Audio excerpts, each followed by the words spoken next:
There's a lie we all tell ourselves about crime, that it starts with desperation, with hunger, with the look of someone who has nothing left to lose. But your story starts with rain. A Tuesday. Any Tuesday. The drops hit your window with an almost hypnotic monotony, like the entire universe decided to pause right there, right in that bedroom, right with you inside and nothing to do. You scroll through your phone without thinking.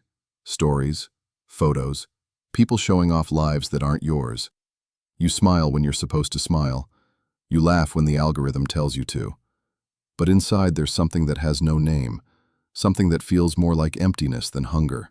And then, almost without realizing it, a thought sneaks in. The dark web. You saw it in a video a few days ago. Something that felt like fiction, something distant and a little absurd, like a 90s hacker movie.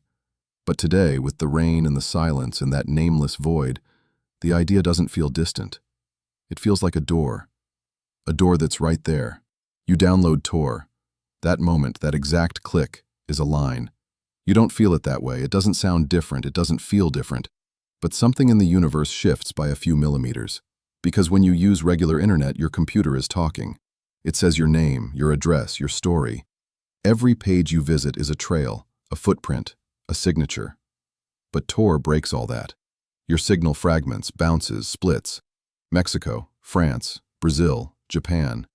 Suddenly you're nobody on any map. You're noise. You're static. And that, admit it, feels incredibly good. You type an address that looks like it was generated by a machine that dreamed of chaos. Letters, numbers, dashes with no apparent logic. You press enter. The page takes forever to load, like it's crossing an ocean on foot. When it appears, it's old, ugly. No colors, no design, no images. Just cold text on a dark background, like a telegram from the underworld. It's a marketplace. It works exactly like any other. Sellers, buyers, ratings, reviews. But what's sold here has no weight or form. What's sold is access. Passwords, databases with names, emails, social security numbers. Flaws in systems that let you walk into phones like houses with no locks. Complete lives, packaged and labeled with a price in Bitcoin. You freeze in front of the screen. Not from fear, from fascination.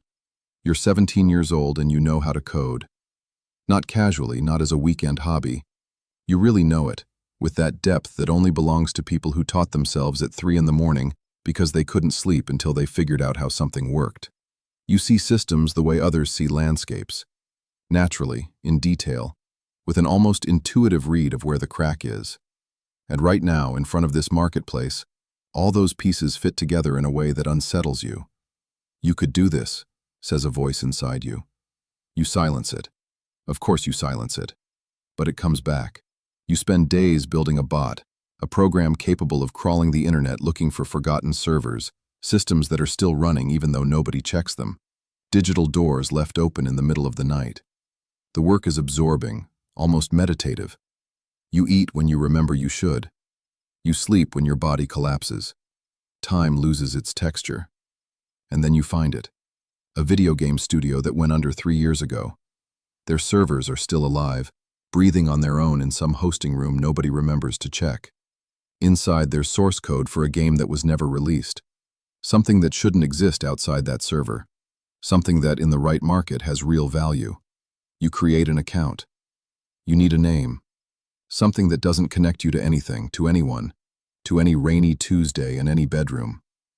Ghost key. You upload the file. You set a price, $200 in Bitcoin, and you wait. You try to keep living your life like nothing's happening. You have dinner with your family. You answer when they talk to you. You laugh when it fits. But it's theater, because inside there's only a screen waiting to blink. You get to your room, take one breath, and open the computer. A notification. Sold. You go still. The world keeps going the same. The rain, the noise from the street, the TV on in your parents' room. But something inside you just rotated on its own axis. You open the wallet. The money is there. It's not a promise. It's real. It's yours. And what you feel isn't happiness. It's power. You just created money out of nothing. No boss, no permission, no middlemen. Without anyone authorizing you. And nobody knows. Nobody will ever see it. That feeling is a drug, and like every drug, the first hit only serves to measure how much more you need. You do it again. Once. Again. Again. You improve, you get faster, more precise.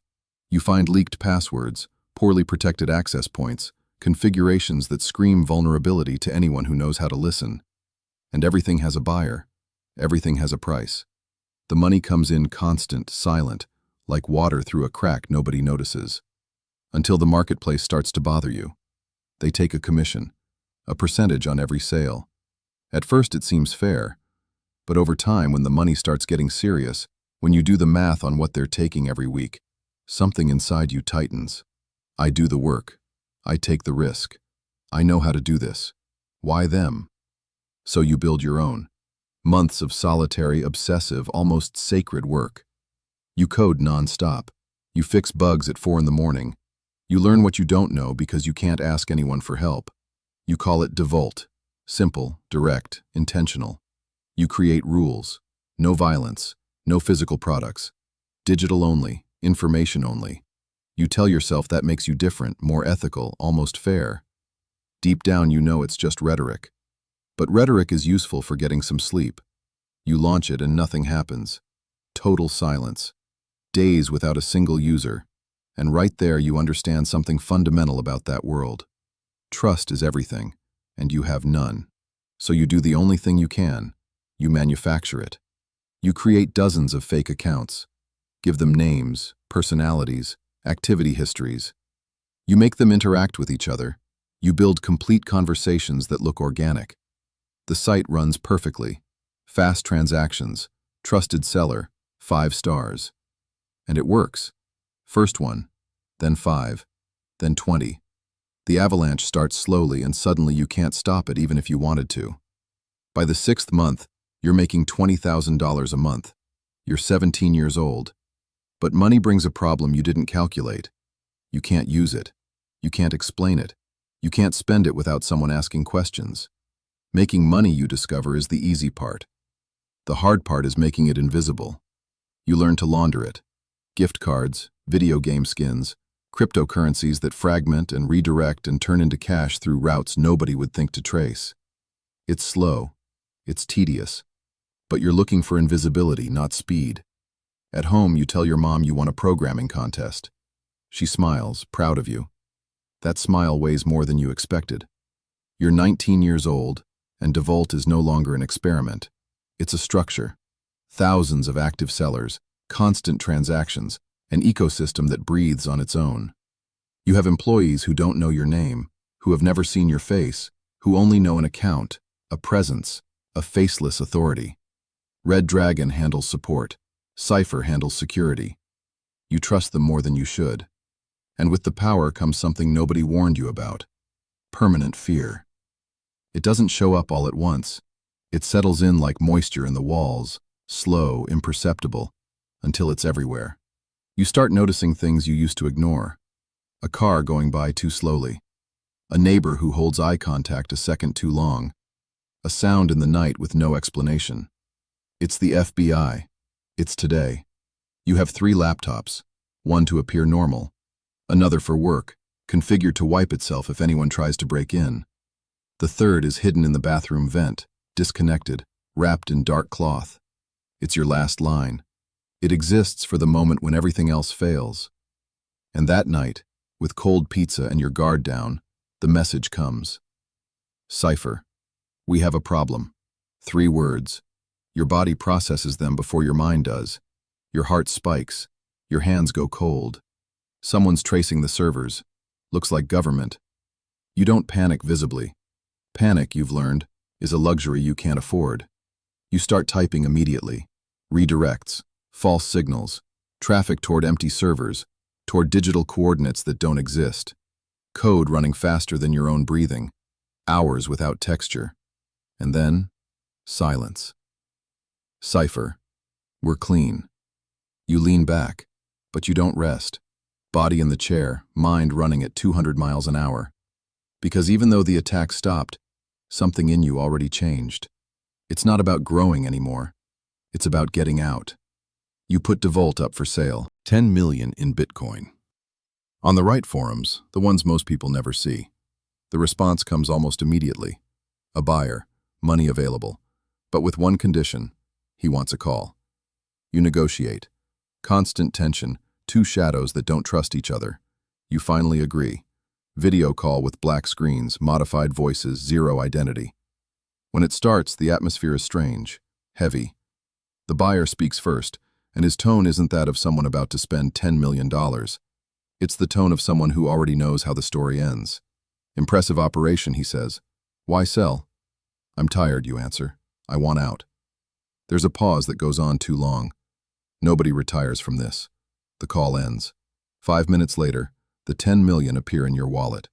You transfer the control without hesitating. Access, keys, everything. DeVolt is no longer yours, and the silence that follows is the strangest you've felt in years. No notifications, no decisions, no pressure. You don't feel free, you feel empty. Like you lost something you didn't know defined you. You get up. You destroy the laptops. You pack the minimum. Airport, New Zealand, as far as possible. You tell yourself you made it, that you got out, that you're free. You open the door, and there they are. 6 men, still, like they'd always been there. Dark jackets, 3 letters, FBI. One holds up a warrant. No need to read it. Your legs give out before your mind can give the order to stay standing. You drop to your knees. The cold metal of the handcuffs closes with a sound that gets recorded somewhere permanent in your memory. The interrogation room is exactly how you imagined it. No windows, no mercy. A metal table, a mirror that knows too much. The agent walks in without hurrying. He slides a photo across the table. It's you, in a coffee shop 2 years ago. We've been watching you from the beginning, he says. He slides another photo. Cipher. He's not who you thought. He's Agent Miller. The world rearranges itself. Every certainty, every moment of control, every decision you thought you made, all of it was part of a choreography someone else wrote. You ask about Red Dragon with a voice that barely belongs to you anymore. Agent Johnson, we got inside your operation in the 6th month. We let you grow. We wanted the big buyers. And the buyer? That was us. We bought the site to take legal control of the servers. You were never the one in charge. You were the bait. 30 years minimum, he says. The number just floats there. You do the math without meaning to. You'd get out somewhere around 50. An entire life that would no longer be yours. Then the agent taps the table softly. Unless, you look up. Work with us. Cyber defense. Help us catch the people doing real damage. Maybe the judge goes easier on you. It's not really a choice. It's the illusion of a choice. But it's all you have. All right, you say. I'll do it. The agent reaches out his hand, smiles for the first time. Welcome to the team. And then the world breaks apart. The walls distort. Faces fragment like pixels losing their place. The table disappears. The cold of the handcuffs evaporates. Total darkness. And in the middle of it, white text on black. Simulation complete. You pull off the virtual reality headset with hands that are still shaking. You're not 17. You're 25. You're in a modern glass office with cold light. In front of you, a woman in a lab coat holds a tablet, no expression on her face. You failed, she says. Everything felt real. The fear, the money, the fall. That's exactly how it was designed. She taps the screen. We gave you power. We gave you options. You chose to build a criminal empire. But I agreed to help at the end. Only when you had no other choice. Her voice doesn't change temperature. That's not integrity. That's survival. They're two different things. We need people who do the right thing when nobody's watching. When they still have the option to choose. You look at the headset in your hands. Years of decisions. Years of power and fear and control and vertigo. All of it inside a 48-hour simulation. Leave your badge at the front desk, she says. You're not suited for this agency. You walk out of the building. The Tuesday sun hits your face like an unanswered question. You check your account. $400. Normal life, waiting exactly where you left it. You get home. You turn on the computer. The screen lights up your face in the dim room. Your fingers move toward the keyboard, and in the exact second before you press enter, you stop. Because now you know exactly how it all works. You know what to improve. You know what not to repeat. The simulation was a test, yes, but the feeling is still there, intact, more vivid than any real memory. The power, the control, the invisibility, and that idea, that small, dark flame somewhere behind your eyes, it doesn't go away.